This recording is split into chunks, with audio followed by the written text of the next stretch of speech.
Hello my beautiful students. So welcome to the platform of Technical Star Academy. तो आज जो हम बताने वाले हैं वो बताएंगे डिफॉर्मेशन ऑफ बॉडी यानी कि stepped cross section subjective to axial load. इसको हम लोग समझेंगे अच्छे से। तो पहले मेरा बात ध्यान सुन लीजिए हम क्या बोल रहे हैं। इससे पीछे हम एक लेक्चर बता चुके हैं, उन सभी लेक्चर को आप क्या कीजिए अच्छे ढंग से देख लीजिए और उसको नोट्स में मतलब तैयार कर लीजिए, ठीक है। तो आई होप कि आप लोग कॉपी और कलम निकाल लिए होंगे और अभी जब हम यहाँ सारा बताएंगे तो आप लोग क्या करते जाइएगा, उसको नोट्स करते जाइएगा, ठीक है। क्योंकि हम जितना सारा क्वेश्चन बताएंगे वो क्वेश्चन इंपॉर्टेंट होने वाला है और जब आप एग्जाम दीजिएगा उस समय जो है ये क्वेश्चन आपको बहुत ही काम देगा, ठीक है। तो इतना सारा बात ध्यान में रखिए। तो हम एक चीज समझते हैं और एक चीज आप लोग को हम ये बोलेंगे कि हम जो है फर्स्ट और सेकेंड सेमेस्टर वाला जो है मैथमेटिक्स 1 और मैथमेटिक्स 2 जो नए सिलेबस के अकॉर्डिंग जो चेंज हुआ है वो हम पढ़ाने वाले हैं। तो कृपया जो आपके साथ में और कोई बच्चे होंगे जो नए बच्चे आए होंगे तो उसको आप ये इन्फॉर्मेशन कर दीजिएगा कि हम मैथमेटिक्स 1 और मैथमेटिक्स 2 बताएंगे, ठीक है। सो चलिए यहाँ पर देखते हैं। तो इसको हम समझते हैं पहले डिफॉर्मेशन ऑफ बॉडी या stepped cross section subjected to axial load होता क्या है, ठीक है। देखिए प्रैक्टिकल लाइफ में क्या होता है, कभी कभी आप देखे होंगे अगर दोनों साइड से अगर हम क्या करेंगे फोर्स लगाएंगे। क्या फोर्स कहने का मतलब कि टेंसाइल हो या कंप्रेसिव फोर्स, ठीक है। कंप्रेसिव मतलब क्या होता है दबाना। जैसे ये मार्कर है तो इसको हम क्या करेंगे दोनों साइड से दबाएंगे, ठीक है। अगर टेंसाइल की बात करें तो हम क्या करेंगे इसको खींचेंगे, ठीक है। आप कभी अपने लाइफ में ऐसा कभी कनेक्ट किए होंगे या कोई चीज ऐसा होगा जिसको खींचे होंगे तो वो हो मतलब वो जो है वो शेप कैसा हो गया। तो थोड़ा सा यहाँ पर समझिएगा। देखिए यहाँ पर थोड़ा सा जो है अंदर है और यहाँ पूरा अंदर हो गया और यहाँ पूरा उठा हुआ है, ठीक है। तो इमेजिन आप कर सकते हैं कि कोई भी एक ऐसा बॉडी होगा जिस पर टेंसाइल या कंप्रेसिव फोर्स लगाएंगे तो मेरा बॉडी कुछ इस तरह का हो जाएगा। आई होप कि आपको इतना बात समझ में आया होगा। इमेजिन करना है, ठीक है। तो ये इस तरह का बॉडी मेरा क्या कहलाता है डिफॉर्मेशन ऑफ बॉडी या stepped cross section subjected to axial load, ठीक है। यहां तक बात समझ में आ गया। अब हमको क्या चाहिए, इस बॉडी का हमको चाहिए क्या लेंथ चाहिए यानी डेल्टा एल चाहिए। क्या चाहिए डेल्टा एल। पहले तो हम लोग को क्या पता था कि कोई एक सेक्शन है, फॉर एग्जांपल जैसे कोई एक मान लीजिए ये है एक सर्कुलर रड है, ठीक है। तो इसमें अगर फोर्स लगाते थे दोनों साइड से तो हमको बोला जाता था कि इसका हमको क्या सिंगल सेक्शन, ये क्या था सिंगल सेक्शन था। तो बोला जाता था इसको क्या डेल्टा एल निकालिए। तो हमको क्या पता था कि अप्लाइड फोर्स लेंथ और मॉडुलस ऑफ इलास्टिसिटी और इसका एरिया दिया हुआ था। तो हम क्या करते थे डेल्टा एल निकाल लेते थे यानी कि चेंज इन लेंथ, ठीक है। लेकिन अब यहाँ पर बात आ गया, यहाँ पर तो तीन सेक्शन है आप यहाँ पे देख सकते हैं। ये अगर यहाँ से इसको हम ऐसे कर दें तो ये एक सेक्शन हो जाएगा, फिर इसको यहाँ से और इसको यहाँ से कर देंगे ये 2 सेक्शन हो जाएगा, फिर ये वाला ये 3 सेक्शन। इसमें 3 सेक्शन है तो 3 सेक्शन का कैसे निकालेंगे, कुछ नहीं करना है, सिंपल सा बात वहीं पर आ जाता है। जैसे यहाँ पर पहले हम डेल्टा एल निकालते थे लेकिन अब यहाँ पर डेल्टा 1 डेल्टा 2 और डेल्टा 3 निकालेंगे, ठीक है। इसका एरिया अलग हो जाएगा, इसका एरिया अलग हो जाएगा, इसका एरिया अलग हो जाएगा, इसका लेंथ अलग, इसका लेंथ अलग, ठीक है। तो आप अपने थ्रू दिमाग सोच सकते हैं कि हम एक बार डेल्टा L1 निकाल लेंगे, सॉरी एक बार delta L1 delta L2 delta L3। तो इस सभी बॉडी का हम क्या करेंगे ऐड कर देंगे तो मेरा क्या हो जाएगा total length, total change in length निकल जाएगा, ठीक है। तो ये हम समझते हैं पर सारा बात, तो हमको यही चीज निकालना है, ठीक है। तो यहाँ पर बोला गया है कि डेल्टा एल, यहाँ पर आप देख सकते हैं कि ये मेरा क्या है डेल्टा एल इक्वल टू ये सिंगल सेक्शन के लिए है। किसके लिए है सिंगल सेक्शन के लिए। अभी जो हम यहाँ पर बता रहे थे यहाँ पर आप देख सकते हैं ये कोई सर्कुलर रड है तो इस तरह का सिर्फ एक सिंगल सेक्शन होता है। क्या होता है मेरा ये सिंगल सेक्शन के लिए है, ठीक है। कोई एक होगा अगर यहाँ से इसको हम पूरा ये काट लें, मान लीजिए ये 2 पार्ट इधर नहीं है सिर्फ ये, तो ये सिर्फ हो जाएगा सिंगल सेक्शन, इसके लिए ये है। लेकिन यहाँ पर तो 3 है, 1 2 और 3, ठीक है। आपको दिख रहा है अगर यहाँ से इसको ऐसे कर दें तो ये 1 हो जाएगा, फिर ये 2 फिर ये 3 हो जाएगा, ठीक है। तो ये सिर्फ सिंगल सेक्शन के लिए है लेकिन हमको इसको पूरे का लेंथ चाहिए। तो इसके बारे में पहले हम लोग देख लेते हैं कि यहाँ पर आप देखिए ये मेरा डेल्टा एल क्या है, सभी को पता है ये चेंज इन लेंथ है। क्या है डेल्टा एल को हम ऐसे भी लिख सकते हैं, डेल्टा एल को L2 माइनस L1 ये भी लिख सकते हैं, ठीक है। उसके बाद डेल्टा एल को क्या चेंज इन लेंथ। उसके बाद P मेरा क्या है एक्सियल फोर्स। एक्सियल फोर्स में यहाँ पर पुल और पुश दोनों होगा, कहने का मतलब टेंसाइल फोर्स और कंप्रेसिव फोर्स दोनों फोर्स लगेगा इस जगह पर डिफॉर्मेशन ऑफ बॉडी। यानी कि इस तरह का जो हम अभी पढ़ने वाले हैं इस टॉपिक के अंदर, इसके अंदर पुल और पुश दोनों फोर्स लगेगा। तो वो मेरा क्या होगा, अप्लाइड फोर्स यानी कि एक्सियल फोर्स। एल मेरा लेंथ ऑफ मेंबर है, ठीक है, और ये जो मेरा है क्रॉस सेक्शन एरिया है। तो ये सिंगल सेक्शन के लिए सब बात हमको समझ में आ गया, ठीक। अब आगे चलते हैं, ई मेरा क्या है इसमें, मॉडुलस ऑफ इलास्टिसिटी या यंग्स मॉडुलस ऑफ इलास्टिसिटी, यही बात आपको समझ में आ गया होगा। अब देखिए, जैसे इसका हम अगर टोटल चेंज इन लेंथ निकालेंगे, डेल्टा एल क्या है मेरा, लेंथ है ना, चेंज इन लेंथ, तो टोटल लेंथ हमको निकालना है। तो total change in length of bar A B C D, A B C D है, due to axial force P all section, मतलब इन सभी, एक सिंगल सेक्शन और दूसरा, मतलब पहला सेक्शन, दूसरा सेक्शन और तीसरा सेक्शन, ठीक है। तो इसमें 3 सेक्शन है, तो पहला सेक्शन के लिए डेल्टा L1 हो जाएगा इसके लिए, और इसके लिए डेल्टा L2, और इसके लिए जो है मेरा डेल्टा L3। यहाँ पर आप देख सकते हैं, यहाँ पर यदि हम निकालेंगे, यहाँ पर आप देख सकते हैं कि डेल्टा L टोटल लेंथ निकालना है इसको, है ना, टोटल चेंज लेंथ निकालना है। तो यहाँ पर क्या हो जाएगा, इसका फोर्स क्या हो जाएगा, P1 L1, मतलब ये जो फोर्स रहेगा मेरा, फोर्स एक ही रहेगा, ठीक है। यहाँ पर सिर्फ इसका हम लेंथ निकालने के P1 P2 P3 किए हैं, इतना बात नहीं, इन सभी का लेंथ क्या होगा, एक ही होगा। इसको आप P1 P2 P3 नहीं लिखेंगे तो भी चल जाएगा, इसको P ही रहने दीजिए, समझे। P मेरा क्या होता है, कभी चेंज नहीं होगा, सिर्फ इसमें एक ही, मतलब फोर्स जब भी लगेगा, जैसे मान लीजिए ये बॉडी है, तो इस बॉडी इधर जितना फोर्स लगाएंगे उतना ही इस साइड भी फोर्स लगेगा, तो मेरा P कभी चेंज नहीं होगा, P जो है वही रहेगा, ठीक है। तो डेल्टा L क्या हो जाएगा, P L1, इसका लेंथ अलग है तो, और इसका एरिया भी निकालेंगे A1, और E1 क्या होगा, modulus of elasticity. Modulus of elasticity कभी कभी चेंज हो सकता है, इस बात का भी ध्यान दीजिएगा, इसीलिए इसको E1 E2 E3 लिखे हैं।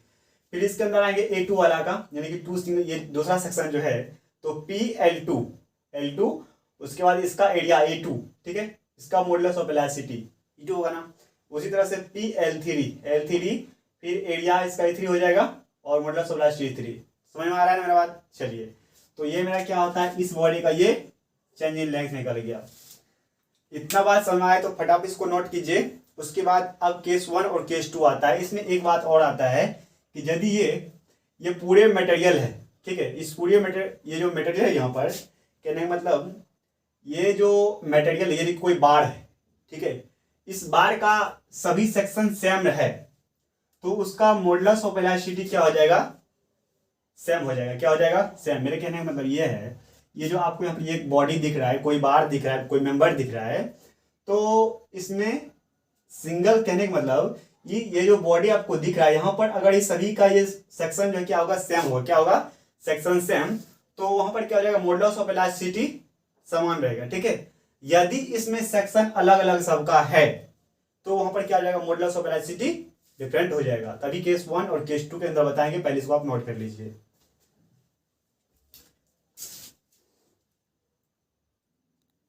अब चलिए यहाँ पर हम देखते हैं, कुछ और समझते हैं। अब इसके अंदर 2 केस आता है, तो इसको हम लोग पहले समझेंगे।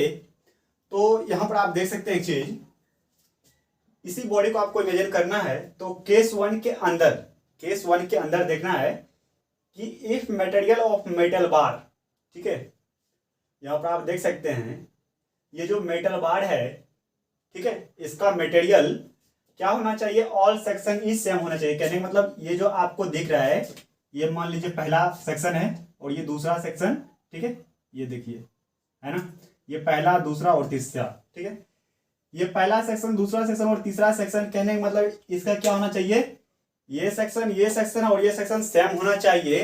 तो वहां पर क्या हो जाएगा, मॉडुलस ऑफ इलास्टिसिटी सेम हो जाएगा। पहला तो एक चीज हम लोग जानते हैं, क्या, ये जो फोर्स दोनों साइड लगता है, फोर्स तो कभी चेंज होगा नहीं, दोनों साइड एक ही फोर्स लगता है, तो पी रहेगा ही रहेगा, ठीक है। ये बात तो हमको ध्यान अच्छे से डाल के ही रखना है। अब बात रहा कि जब इसका सेक्शन अगर सेम हो जाएगा, इस बॉडी का, इस मेटल या बार का, ये सेक्शन सभी सेम रहेगा, तो यहाँ पर क्या रहेगा, मॉडुलस ऑफ इलास्टिसिटी सेम होगा, ठीक है। तो हेंस हमेशा लिख सकते हैं क्या, इसको डेल्टा एल, पी तो सभी जगह से आ जाएगा और ई भी कॉमन आ जाएगा, तो पी अपॉन ई यहाँ पर हमेशा लिख सकते हैं L1 upon A1, L2 upon A2 plus L3 upon A3। I hope कि आपको ये बात समझ में आ गया होगा, ठीक है। अगर नहीं आया है तो हमको बोलिए कि सर हमको नहीं आया है, तो उसके बाद हम और आगे समझाएंगे, ठीक है। तो ये इस तरह का अगर कोई बॉडी है, तो उस बॉडी का चेंज इन लेंथ निकलेगा, तो इस तरह से निकलेगा, ठीक है। अब केस 2 में क्या आता है, अगर इसी बॉडी में इसका सेक्शन और इसका सेक्शन डिफरेंट हो गया तो हम क्या करेंगे, ठीक है। तो उस स्थिति में, उस सिचुएशन में हमको करना क्या है, तो इसका मॉडुलस ऑफ इलास्टिसिटी डिफरेंट होगा, ओनली फॉर पी तो पी रहेगा ही, ठीक है। इसको हम लोग कैसे चेंजिंग लाइन लिखेंगे, तो सिर्फ पी को बाहर निकाल लीजिए, तो P upon L1 upon A1 और E1 plus L2 A2 E2 plus L3 और A3 और E3। तो ये मेरा क्या है, आंसर है। पहला केस वाला बॉडी अगर होगा तो उसका आंसर ये आएगा, इस तरह से चेंजिंग लेंथ निकलेगा, ठीक। और दूसरा जो केस वाला है कि अगर सेक्शन क्या है, सेक्शन सभी डिफरेंट होगा तो उसका क्या होगा, मॉडुलस ऑफ इलास्टिसिटी भी डिफरेंट होगा। एरिया तो डिफरेंट होना ही है, वो सब तो अलग की बात है। सिर्फ पी कभी जो है चेंज नहीं होगा, पी ऑलवेज टाइम पी ही रहेगा, ठीक है। आप लोग ये बात का ध्यान दीजिएगा, इसको नोट कर लीजिए। अब इसके बेस पर हम आपको क्वेश्चन बताएंगे, लगभग कितना क्वेश्चन, 1 2 3 4 5 6 या 7 को, हाँ 6 क्वेश्चन है, वो सही क्वेश्चन को हम आप लोग बता देते हैं, ठीक है। अगर आपको नहीं यहाँ से समझना है, ठीक है, तो कृपया करके आप क्वेश्चन जो है सभी क्वेश्चन को नोट कर लीजिए, इतना बात ध्यान रखिए। क्वेश्चन आपको ये क्वेश्चन काम देगा, ठीक है। ऐसा बात नहीं कि बोर्ड में क्वेश्चन नहीं पूछेगा, ये क्वेश्चन बोर्ड में आपको पूछेगा, ठीक है। तो इस क्वेश्चन को आपको क्या करना है, अच्छे से नोट्स करके उसको तैयार कर लेना है, और जो बताते हैं उसको आपको देखना है, देखिए, नहीं तो फिर कोई बात नहीं है। अब यहाँ पर देखिए, ये सेकंड नंबर क्वेश्चन है, इसको थोड़ा आप लोग को अच्छे से समझना है, ठीक है। और सॉरी, पहला नंबर क्वेश्चन है ये। तो यहाँ पर आप देख सकते हैं कि पहला चीज तो मेरा ये होना चाहिए कि हम क्वेश्चन को पढ़ने से मेरा आधा न्यूमेरिकल सॉल्व हो जाता है, ठीक है। इस बात को आप लोग ध्यान दीजिएगा। यहाँ पर बोला गया एक सर्कुलर रड है, क्या है, एक सर्कुलर रड है और वो ABC है, ठीक है। तो is subjected to axial compressive load, यहाँ पर कौन सा लोड लग रहा है, कंप्रेसिव लोड लग रहा है, ठीक है। और वो कितना किलोन्यूटन का, 50 किलोन्यूटन का, ठीक है। इस बात का ध्यान दीजिएगा। बोला गया द पार्ट ऑफ AB का जो ये पार्ट है, ठीक है, इसके बारे में बोला गया है, इज हॉलो सर्कुलर, वो क्या है, मेरा हॉलो सर्कुलर है। तो हॉलो सर्कुलर है, सिंपल सा बात है कि अगर सिर्फ सॉलिड सर्कुलर का बात करता तो हम इसको कैसे बनाते हैं, ऐसे बनाते हैं, A और इसके अंदर यहाँ पर B और यहाँ पर C, और इधर से सॉरी इधर से कंप्रेसिव फोर्स लगा देते और इधर से कंप्रेसिव फोर्स लगा देते। इसी में हॉलो सर्कुलर का बात क्या गया है, हम क्या करेंगे, यहाँ से हॉलो कर देंगे, ठीक है। ये वाला पार्ट समझ में आ गया मेरा बात आपको। चलिए, तो वही बात बोला गया है कि पार्ट AB जो है मेरा वो क्या है, हॉलो सर्कुलर है। उसके आगे देखते हैं, तो जो hollow circular with external diameter 25 mm है, ठीक है। एक्सटर्नल डायमीटर मतलब बाहरी डायमीटर जो होता है, यानी कि ये वाला डायमीटर ऊपर वाला वो क्या है मेरा 25, और अंदर का जो डायमीटर है यहाँ से लेकर यहाँ तक का डायमीटर जो है, यहाँ से लेकर यहाँ तक का, मतलब इसको बोलते हैं बाहरी डायमीटर, वो 25, और अंदर वाला जो डायमीटर यहाँ से यहाँ तक का वो क्या है मेरा 10 mm का है, ठीक है। ये बात आपको समझ में आ गया होगा। चलिए, तो इसको हम लिख ही लेते हैं कि हमको जो AB पार्ट AB हमको यहाँ पर लिखना है, पार्ट AB, इसका क्या डायमीटर है, यानी कि पहले एक्सटर्नल डायमीटर, तो यहाँ पर लिखेंगे D, एक्सटर्नल डायमीटर क्या है मेरा 25 mm, और D इंटरनल डायमीटर क्या है वो 10 mm। ये बात आपको भैया में घुस गया होगा। चलिए आगे देखते हैं। और उसका लेंथ हमको क्या दिया है 200 mm, तो इसको लेंथ जो है उसको हम L1 यहाँ पर नहीं लिख करके हम यहीं पर लिखते हैं, ठीक है। तो ये L1 मेरा क्या आ जाएगा, LAB भी लिख सकते हैं, ठीक है, लेकिन यहाँ पर हम 1 डाले हैं तो इसको हम L1 ही लिखेंगे, AB थोड़ा सा ज्यादा बड़ा हो जाता है। तो L1 बराबर क्या आ जाएगा 200 mm। पार्ट AB में हो गया था, ये पार्ट AB का बात हो गया, ठीक, खत्म। उसके बाद बोला गया कि द पार्ट ऑफ BC, ये वाला पार्ट जो आपको यहाँ पर दिख रहा है, ये क्या है, सॉलिड सर्कुलर है, और विद डायमीटर ऑफ 25, इसका जो डायमीटर है यहाँ से यहाँ तक का वो क्या है 25 mm है। तो हम लिखते हैं पार्ट BC, इसका डायमीटर हमको क्या दिया गया है 25 mm, ठीक है। एंड लेंथ ऑफ 300 mm, इसका लेंथ क्या है 300, तो यहाँ पर L2 लिखेंगे, ठीक है। उसके बाद calculate the decrease in length. देखिए यहाँ पर क्यों बोला गया कि हमको डिक्रीज, यहाँ पर जैसा बात बोला जाता कि हमको चेंज इन लेंथ निकालिए, टोटल चेंज इन लेंथ बोल सकता था कि ना, लेकिन यहाँ पर क्या बोला गया कि डिक्रीज इन लेंथ निकालने के लिए तो हम क्या क्यों बोला गया यहाँ पर, क्योंकि यहाँ पर कंप्रेसिव लोड लग रहा है कि जब मान लीजिए ये आपको एक बॉडी दिख रहा है क्या, तो ये एक बॉडी दिख रहा है ना, ये बॉडी अगर इसको हम क्या करेंगे दबाने की कोशिश करेंगे, दबाएंगे इसको, तो जैसे इस बॉडी को हम दबाएंगे यहाँ पर आप देख सकते हैं तो इसका लेंथ कम होगा ना।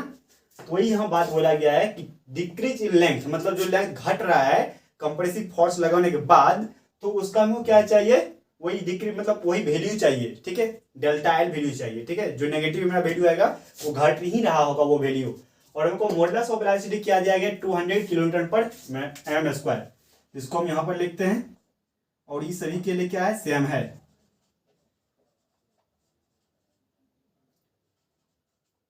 ठीक है, तो यहाँ पर दो पार्ट है, एक ए बी और दूसरा बी सी। इसको हम कैसे लिखेंगे, एक बार डेल्टा L1 लिखते हैं और एक बार डेल्टा L2। इससे बेहतर तरीका यह है कि हम जब यहाँ पर डायरेक्ट लिखेंगे delta L equal to total change,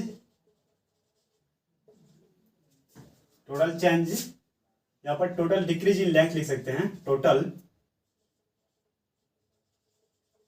decrease in length, इसको हम क्या लिखेंगे डेल्टा एल इक्वल टू, यहां पर लिखेंगे ये हम लिखेंगे कि डेल्टा एल ए बी, क्या लिखेंगे delta L A B plus delta L B C. ठीक है, तो डेल्टा एल हमको पहले ए बी पार्ट का निकालना है, तो देखिए हम निकालते हैं। तो पहले क्या करेंगे इसके लिए, पी तो सेम ही रहेगा ऑलवेज टाइम, लेकिन इसका वैल्यू कैसे में आएगा नेगेटिव में, ये बात का ध्यान रखिएगा, पी सेम रहेगा।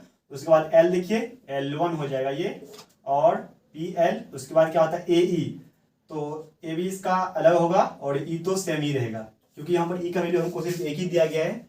ठीक है, और डेल्टा एल बराबर मेरा फॉर्मूला क्या होता है पी एल अपॉन में ए ई, यहाँ पर आप देख सकते हैं पी तो सेम ही रहेगा, इसका निकाल रहे हैं तो ये क्या है एल लेंथ है, तो इसको हम L1 और फिर इसका एरिया A1 और फिर मॉडुलस ऑफ वेलोसिटी सेम, उसके बाद फिर ये क्या आ जाएगा पी L2, फिर एरिया अलग होगा, फिर मॉडुलस ऑफ वेलोसिटी सेम। ठीक है, एरिया ये किसका निकालना है हमको, सर्कुलर का निकालना है ना, तो A1 जो है इस पार्ट का जो एरिया होगा वो मेरा क्या हो जाएगा एरिया, यानी कि होलो सर्कुलर का निकालना है। थोड़ा सा हम यहाँ निकाल रहे हैं, देखिए आप लोग जब भी कोई बनाइएगा थोड़ा सा ढंग से बनाइएगा। तो पार्ट ए बी का जो होगा एरिया A1 वो क्या हो जाएगा π/4 माइनस पहले कैपिटल का, उसके बाद माइनस स्मॉल, तो कैपिटल डाया बोले तो क्या एक्सटर्नल डायमीटर का स्क्वायर माइनस इंटरनल डायमीटर का स्क्वायर। ठीक है, ऐसे लिख सकते हैं। ठीक है, या ये भी लिख सकते हैं D external square minus D internal square. ठीक है, यहाँ पर π/4 और डी का वैल्यू क्या है 25 स्क्वायर माइनस 10 स्क्वायर। तो सीधा सा बात, इसको क्या करना है कैलकुलेटर पर डालना है और यहाँ से इसका आंसर निकालना है। तो क्या हो जाएगा ये y/4 multiply 25 square minus 10 square, तो ये आपको वैल्यू आ जाएगा 412.33। A1 का वैल्यू क्या आ जाएगा 412.33। ठीक है, तो उसके बाद हमको A2 का वैल्यू निकालना है, तो A2 का भी हम निकाल ही लेते हैं इस साइड। देखिए A2 निकालना है, ये तो सॉलिड सर्कुलर है, तो डायरेक्ट हम क्या करेंगे π/4 A2 π/4 और डी स्क्वायर, यहाँ पर मल्टीप्लाई का साइन है, तो क्या आ जाएगा π/4 और डी का वैल्यू क्या है 25 का स्क्वायर। तो इसको भी आप कैलकुलेटर पर डालिए,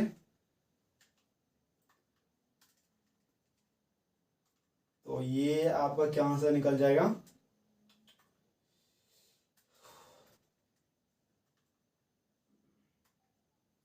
ये आपका आंसर आ जाएगा 490.87, 490.87 mm स्क्वायर। ठीक है, यानी A1 का वैल्यू निकल चुका है और A2 का वैल्यू निकल चुका है। अब यहाँ पर हम डाल देते हैं इसे वैल्यू का, तो यहाँ पर आते से P मेरा क्या है 50, यानी कि नेगेटिव में आएगा, तो P को हम क्या करते हैं पहले कॉमन ले लेते हैं L1 बट A1 P, और E भी मेरा क्या है बाहर आ जाएगा, हम E को बाहर कर लेते हैं PY E L1 upon A1 plus L2 upon A2, ठीक है। तो P मेरा क्या है, यहाँ पर आप देख सकते हैं P मेरा क्या है 50, तो माइनस 50 अपॉन, और E का वैल्यू क्या है 200 किलो न्यूटन पर एम स्क्वायर, तो इसको हम 200 लिखेंगे। L1 का वैल्यू क्या है 200 और प्लस A1 का वैल्यू क्या है 412.33 एम स्क्वायर, तो इसको क्या लिखना 412, हाँ 412.33 प्लस 300 अपॉन ये वाला, इसको आप लोग कैलकुलेट करके निकालिए, पूरा वैल्यू माइनस में आएगा और वो आएगा माइनस 0.274 mm, तो डेल्टा एल बराबर क्या हो जाएगा माइनस 0.274 mm आंसर, ठीक है। इसको आप लोग नोट कर लीजिए अच्छे से, ठीक है। पहले क्या करना है, हमको ए बी का सारा काम करना है, एरिया निकालना है, लेंथ निकालना है, ठीक है। निकालने के बाद वही करेंगे हम जो सब दिन से करते आए हैं, तो आपको पता है, देखिए निकाले हैं पहले पार्ट ए बी का, निकाले हैं PL1, ठीक है। ये लेंथ है मेरा, फोर्स तो वही रहेगा क्योंकि कंप्रेसिव फोर्स है तो हमको नेगेटिव यहाँ पर लेना पड़ा, ठीक है।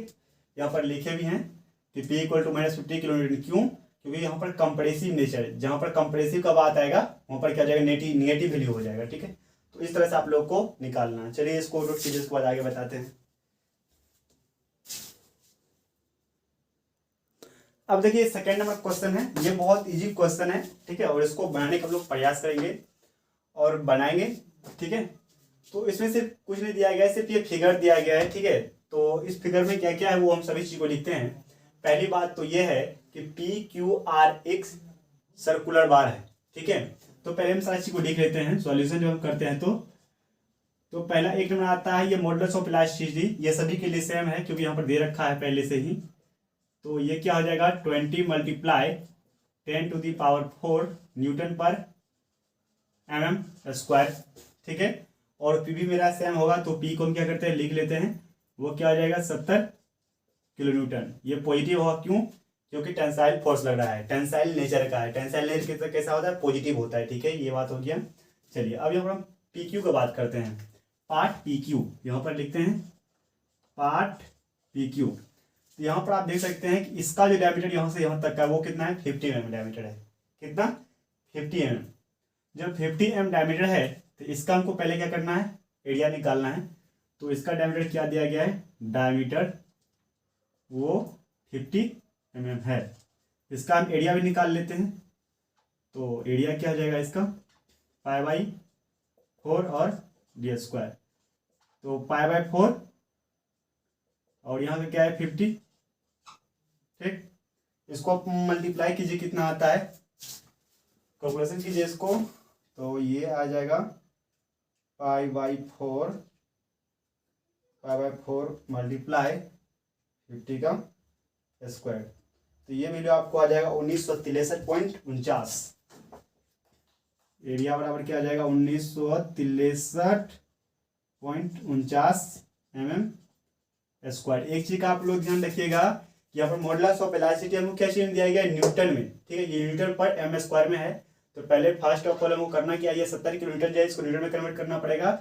कन्वर्ट करने के लिए हम क्या करेंगे, यहाँ पर 1 किलो न्यूटन बराबर कितना होता है 10⁻³ न्यूटन। बाकी बात तो सभी एम में है, तो कोई फर्क नहीं पड़ने वाला है। चलिए ये पार्ट PQ को काम खत्म हो गया, और इसका L1 क्या दिया हुआ है, यानी कि LPQ, यानी कि PQ का जो है वो मेंबर है, उसका लेंथ क्या है 300 mm है, ठीक है। उसके बाद हम बात करते हैं पार्ट QR का, ठीक है। अब पार्ट QR का जब हम बात करेंगे तो इसमें यहाँ पर देखिए, यहाँ पर दे रखा था कि 30 mm इस बॉडी का क्या एक्सटर्नल डायमीटर करने मतलब यहां से लेकर यहां तक का डायमीटर क्या है 30 mm, और ये वाला जो है, और यहां से आपको ये जो दिख रहा है इंटरनल क्या है वो 25 mm। तो हम लिखते हैं यहाँ पर एक्सटर्नल डाया को हम क्या लिखते हैं, कैपिटल डाया, तो D इक्वल टू क्या आ जाएगा 30 mm। कैपिटल D का मतलब एक्सटर्नल डाया यानी कि बाहर वाला डाया जो बड़ा होता है वो, ठीक है। और स्मॉल डाया का मतलब इंटरनल डाया 25 mm, ठीक है। और इसका लेंथ हमको क्या दिया है, यानी एल क्यू आर वो क्या है मेरा 500 mm। ठीक है, अब इसका हमको क्या करना है, एरिया निकालना है, तो एरिया निकालेंगे तो क्या हो जाएगा, पार्ट क्यू आर का यहाँ पर हमको ये दे रखा है डायमीटर इसका, हमको पता है कि सर्कुलर का एरिया क्या होता है, तो capital D square minus small D square. ठीक है, तो यहाँ पर रखिए वैल्यू π/4 कैपिटल डी यानी कि एक्सटर्नल डायमीटर क्या है 30 का स्क्वायर माइनस 25 का स्क्वायर। फटाफट इसको कैलकुलेशन कर लीजिए तो आप लोग, तो ये क्या हो जाएगा π/4 मल्टीप्लाई 30 का स्क्वायर, उसके बाद फिर माइनस 25 का स्क्वायर, तो ये क्या हो जाएगा हम लोग को 215.98। ठीक है, तो यहाँ पर लिखना होगा 215.98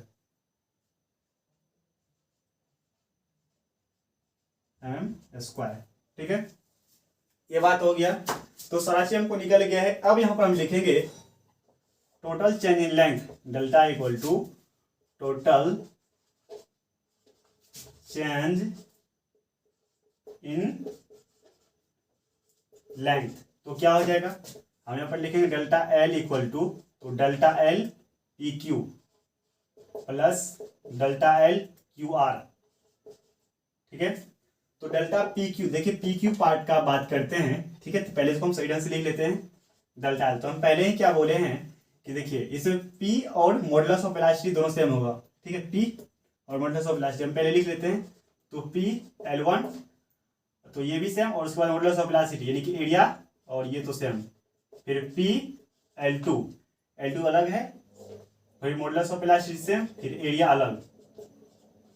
ठीक है, सॉरी मॉडुलस ऑफ इलास्टिसिटी यानी कि ये जो फोर्स लग रहा है ये फोर्स भी सेम होगा और मॉडुलस ऑफ इलास्टिसिटी भी सेम होगा। ठीक है, इसको हम क्या करते हैं बाहर कर लेते हैं, P/E, उसके बाद फिर L1/A1 प्लस L2/A2। ठीक है, अब देखिए P का वैल्यू क्या है मेरा 70 किलो न्यूटन, यहाँ पर मीटर में रखे हैं इसको, तो 17 मल्टीप्लाई 10⁻³ और E का वैल्यू क्या है मेरा 20 गुना 10⁻⁴। फिर L1 का वैल्यू क्या है 300, उसके बाद A1 यानी L1 PQ पार्ट क्या है ये 1963.49। ठीक है, ये A1 ही हुआ ना, मतलब पहला पार्ट है कि पहला सेक्शन है, तो इसको भी A1 मान लेते हैं। ठीक है, और इसको A2। ठीक है, ये हो गया, तो इसके बाद फिर आगे L2 क्या है 500, और इसका एरिया क्या निकला हुआ है हमको 215.98। ठीक है, तो ये अब इसको देखते हैं कितना निकलता है ये, तो 0.863 mm, तो delta L equal to 0.863 mm answer. ठीक है, इसको जब आप लोग कैलकुलेट कीजिएगा कैलकुलेटर पर रख करके, तो उसका वैल्यू कितना आएगा इतना। अब कहीं कैलकुलेशन में दिक्कत होता है तो उसको सुधार कीजिए, रूल मेरा ठीक है। ठीक है, इसको नोट कर लीजिए।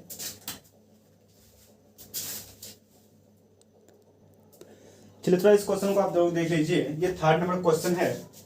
तो यहाँ पर क्या है, तो बोला गया एक माइल्ड स्टील है। ठीक है, स्टेप बार 6 मीटर का जो लेंथ है वहां तक का डायमीटर क्या है 25 mm। फॉर एग्जाम्पल आप यहाँ पर देख सकते हैं कि हम फिगर बनाए हैं 6 mm का डायमीटर है, वो 6 मीटर का लेंथ है, तो उसका डायमीटर क्या है 25 mm। आगे जाएंगे, फिर बोला गया of 2 metre length and 50 mm diameter, 2 metre का जो लेंथ है जहां तक उसका क्या है 50 mm डायमीटर है। ये बात क्लियर है। और उसके बाद बोला गया for remaining length it is subjected to tensile load, मतलब लोड कैसे लग रहा है टेंसाइल। ठीक है, खींच रहा है 70 किलो न्यूटन का। ठीक है, बोला calculate the change in length if modulus of elasticity 200 kN/m²। एक मॉडुलस ऑफ इलास्टिसिटी दिया हुआ है 200 किलोमीटर मेरा, और लोड दिया हुआ है। तो इतना बात हमको पता चल गया है कि लोड और मॉडुलस ऑफ इलास्टिसिटी चेंज नहीं होगा, तो ये जैसा का वैसा ही रहेगा। ठीक है, तो यहाँ पर आप देख सकते हैं कि delta L equal to PL/AE। यहाँ पे कितना 2 सेक्शन है 1 और 2, तो इसमें क्या क्या सेम है, एक अप्लाइड फोर्स यानी लोड जो है P बराबर वो और मॉडुलस ऑफ इलास्टिसिटी, ठीक है।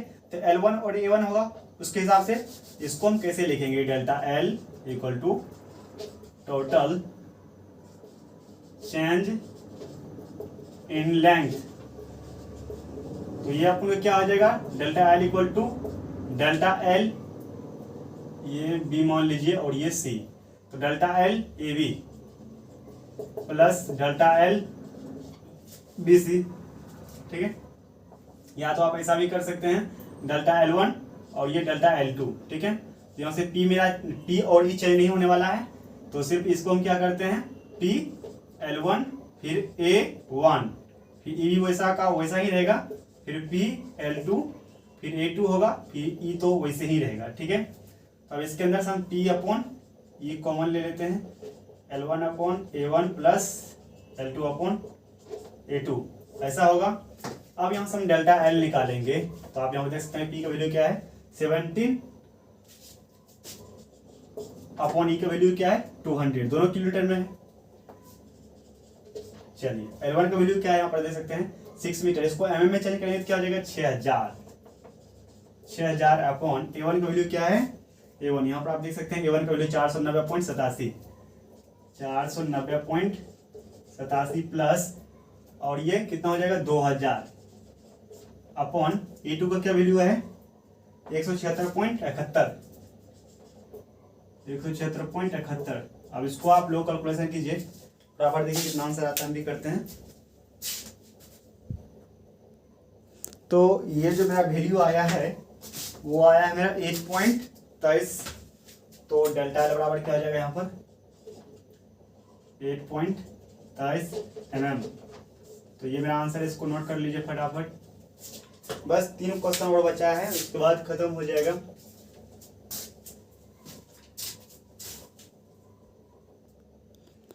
चलिए देखते हैं हम लोग 4th नंबर क्वेश्चन, ठीक है। इसमें हम बहुत सारे कैलकुलेशन पहले से ही कर लिए हैं, क्योंकि टाइम बहुत वेस्ट होता है इसमें, तो आपको सिर्फ समझाना बाकी है तो समझाते हैं। चलिए तो देखिए, पहले पता है कि हमको यहाँ पर मॉडुलस ऑफ इलास्टिसिटी दिया गया है, ठीक, और फोर्स भी हमको पता है, ठीक है, P का वैल्यू, तो ये दोनों कभी चेंज होने वाला नहीं है। तो उसके ढंग के अनुसार फोर्स और मॉडुलस ऑफ चेंज नहीं होने वाला है, तो उसके ढंग से मेरा फॉर्मूला ऐसा होगा, ठीक है। ये बात पता है, बनाते हैं क्वेश्चन बहुत सारा, तो उसमें एक्सपीरियंस हो ही क्या होगा।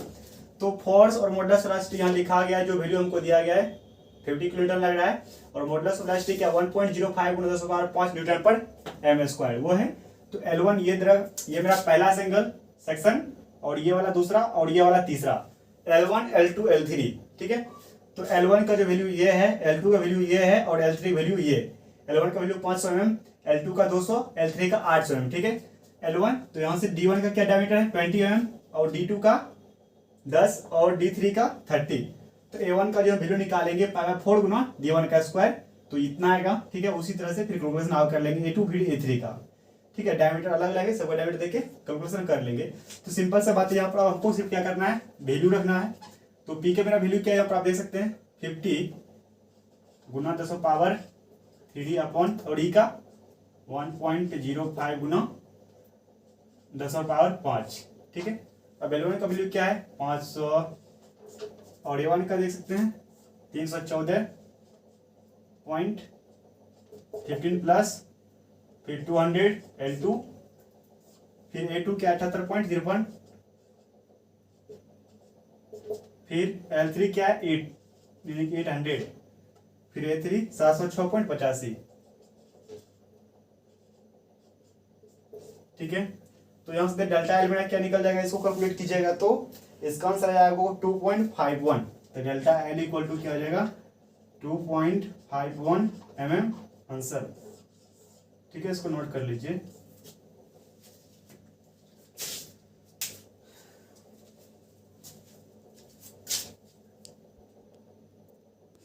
अब चलिए देखिए 5 नंबर क्वेश्चन हम देखते हैं। तो इस क्वेश्चन में क्या बोला गया है कि बोला गया determine the total elongation. Elongation का बात बोले तो वही डेल्टा L होता है, या टोटल एक्सटेंशन बोले, या चेंज इन लेंथ बोले, या कुछ भी बोले, ठीक है। तो वो मेरा क्या होगा डेल्टा L ही होगा, यानी कि पूरा जो है बॉडी क्या करना है डेल्टा L कैलकुलेट करना है, ठीक है। कभी टोटल एक्सटेंशन आ जाएगा, टोटल इलोंगेशन आ जाएगा, तो इसका मतलब क्या होता है कि डेल्टा एल, सभी बॉडी का हमको डेल्टा एल निकालना है, ठीक है। तो चलिए देखते हैं। तो मेरा ये वन, ये सिंगल वन, और मतलब ये जो सिंगल सेक्शन है, फिर ये दूसरा और ये तीसरा, पहला सेक्शन, दूसरा सेक्शन और तीसरा सेक्शन, ठीक है। तो सभी चीज को हम लिखते हैं। तो मेरा पहला क्या दिया हुआ है यहाँ पर P equal to 15 kilo newton, ठीक है। और देखिए ये किलो न्यूटन जो है, और मॉडुलस ऑफ इलास्टिसिटी कैसे में दिया है, न्यूटन में। तो इसको हम क्या करते हैं, न्यूटन में कन्वर्ट कर लेते हैं, 10⁻³ न्यूटन। फिर मॉडुलस ऑफ इलास्टिसिटी हमको क्या दिया गया है, 2×10⁵ न्यूटन पर mm², ठीक है। और यहाँ पर आप एक चीज कॉमन देख सकते हैं कि L1 L2 L3 में क्या है, सेम है। L1 equal to L2 equal to L3 क्या है, सेम है। और सभी क्या है, 500 mm है, ठीक है। सिर्फ हमको A1 A2 A3 निकालना है। तो चलिए A1 बराबर हम क्या बात करते हैं, π/4 गुना d²। तो पहला वाला को d1, ठीक है, ये क्या आ जाएगा, π/4। यहाँ पर आप लिख सकते हैं पहले d1 इक्वल टू 12 mm। ये देखिए, ये जो है पहला सेक्शन का डायमीटर क्या है, 12, और ये दूसरा का 16, और तीसरा का डायमीटर 10, ठीक है। तो d1 बराबर 12, d2 बराबर क्या आ जाएगा 16 mm, और d3 बराबर क्या आ जाएगा 10 mm, ठीक है। अब यहाँ से इसका हम A1 भी निकाल सकते हैं, π/4 गुना d1 का स्क्वायर। तो π/4 गुना d1 का वैल्यू क्या है, 12², ठीक है। तो इसको आप कैलकुलेट कीजिए तो क्या आ जाएगा, A1 113.097, 113.097। अगर मेरे कैलकुलेशन में कहीं मिस्टेक्स हो रहा है तो उसको आप लोग खुद सुधार लीजिएगा। फिर A2 की बात करें, π/4 गुना d2²। तो π/4 मल्टीप्लाई d2 का वैल्यू क्या है, 16 का स्क्वायर हो जाएगा। तो ये वैल्यू मेरा क्या हो जाएगा, 201.061, 201.061, ऐसा ही क्या, हाँ, ये हो जाएगा mm², ठीक है। उसके बाद जब बात करेंगे A3 का, तो π/4 गुना d3 का स्क्वायर, तो π/4 मल्टीप्लाई ये 16 आप देख सकते हैं, और तीसरा क्या है 10। तो ये हमको क्या मिलने वाला है, 78.539, ये निकल गया है। अब हम फिर क्या करेंगे, टोटल एलोंगेशन निकालेंगे। तो यहाँ पर हम लिखना पड़ेगा हमको delta L equal to total elongation. तो डेल्टा एल इक्वल टू क्या आ जाएगा, delta L1 plus delta L2 plus delta L3, ठीक है। इसमें क्या क्या चीज सेम है, हमको क्या पता है, delta L equal to PL/AE होता है, ठीक है। इसमें P भी सेम है, ठीक, और मॉडुलस ऑफ इलास्टिसिटी भी सेम है, और L भी सेम है। इसका मतलब 3 गो है, और तीनों में से हम क्या कॉमन लेना है, P, L और E, ठीक है। P, L, E लेना है कॉमन, ठीक है। तो 1/A बच जाएगा यहाँ पर। तो delta L equal to PL/E common ले सकते हैं। तो यहाँ पर क्या बच गया, 1/A1 plus 1/A2 plus 1/A3, ठीक है। यही सभी समान है, तो हम यहाँ पे लिख लिए हैं। उसके बाद A1 A2 ही सिर्फ डिफरेंट है, इसको मैं ऐसे लिखे, ठीक है। तो डेल्टा एल हम पहले से बताया हुआ है, अब ये सब मल्टीप्लाई हो जाएगा। तो यहाँ पे हम कौन ले सकते हैं, पहले बताए हुए ये सब चीज। तो P का मेरा वैल्यू क्या है, यहाँ पर देख सकते हैं 15 गुना 10⁻3, और फिर L का वैल्यू क्या है 500, और फिर E का मेरा वैल्यू क्या है 2 गुना 10⁵, ठीक है। 1/A1, A1 का वैल्यू क्या है 113.097 प्लस 1/ फिर A2 201.061, 201.061 प्लस 1/78.539, ठीक है। आप इन सभी को कैलकुलेटर पर देके कैलकुलेट कीजिएगा तो क्या मेरा आंसर आएगा वो पता होना चाहिए। तो इसका आंसर आ जाएगा आपको 0.995। तो डेल्टा एल इक्वल टू मेरा क्या हो जाएगा 0.995 mm आंसर। आपको एक क्वेश्चन दे रहे हैं, उस क्वेश्चन का हमको आंसर चाहिए, आपसे प्लीज बारह बोलते हैं तो वो क्वेश्चन में से आपसे सॉल्व हो जानी चाहिए, ठीक है। इसको नोट कर लीजिए, फिर वो क्वेश्चन आपको हम बता दे रहे हैं इसको कैसे बनाना है, आपको बना लीजिए वो क्वेश्चन। अब देखिए ये मेरा लास्ट क्वेश्चन है, आपको ये घर से सॉल्व करना है, ठीक है। तो इसको हम पहले थोड़ा सा बता देते हैं कि कैसे इसको सॉल्व करना है। चलिए देख लीजिए कि बोला गया the bar is shown in figure, मतलब इस फिगर में find stress in the 3 parts, मतलब जो ये मेरा पहला पार्ट और ये दूसरा पार्ट और ये तीसरा पार्ट है, इस तीनों पार्ट का हमको क्या करना है, स्ट्रेस निकालना है। ठीक है, तो स्ट्रेस हमको पता है कि स्ट्रेस इक्वल टू मेरा फॉर्मूला क्या होता है, अप्लाइड फोर्स अपॉन में क्रॉस सेक्शन एरिया। ठीक है, इस पार्ट का हम अगर स्ट्रेस निकालेंगे तो स्ट्रेस 1 ऐसे करेंगे और अप्लाइड फोर्स तो मेरा P तो सेम ही है, सिर्फ एरिया चेंज होगा तो P अपॉन A1।